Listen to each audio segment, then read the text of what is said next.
All right, so 2.6 day 2, operations with decimals. We are dividing numbers in decimal or percent form. Okay, so the rules for dividing integers also apply when dividing in decimal form. If you have an odd number of negatives, like this problem right here, your answer is going to be negative. And if you have an even number of negatives, your answer is going to be positive. So what they're showing you is you write the problem down first. You need to make the divisor a whole number, so you move the decimal point over one place. So instead of 2.6, we have 26. Whatever you do to the divisor, you have to do to the dividend, so we move it over again one place. So we end up with 26 and 241.8. So then make sure you bring that decimal point right up. And once you do your long division, then they show you, check your signs, odd number of negatives, so your answer is negative. Okay, so that one is done for you, an example. So, let's see. Okay, again, move your decimal point over one place in each number. 18 goes into 131, that's 7 times, which is 126. We have 5 left over. 18 goes into 54 3 times, which terminates.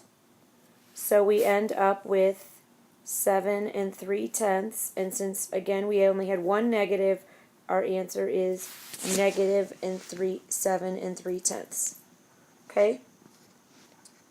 We are going to skip for right now this percent of change problem, and we're going to go down here, and I'm going to give you another example.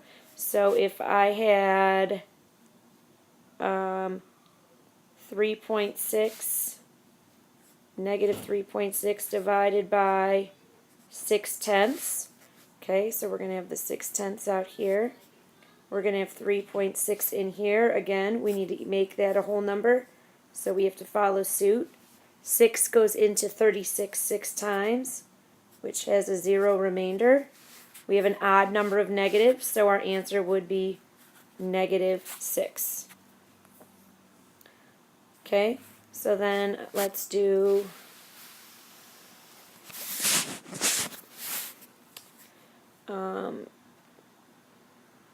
42.4 divided by negative 2/10.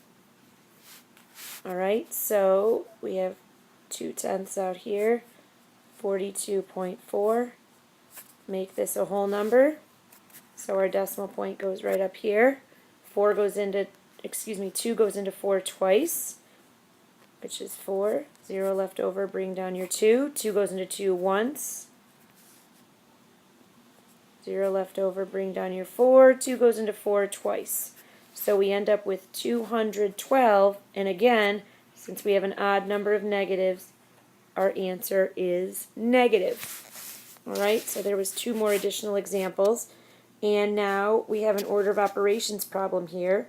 Remember, order of operations, PEMDAS. Please excuse my dear Aunt Sally.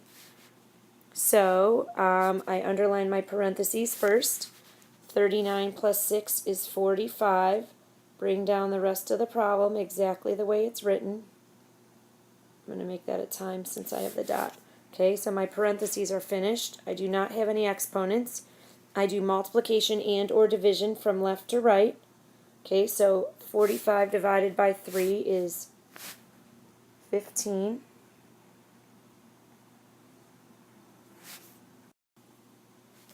Okay, so that's 15 plus, and 8/10 times 4.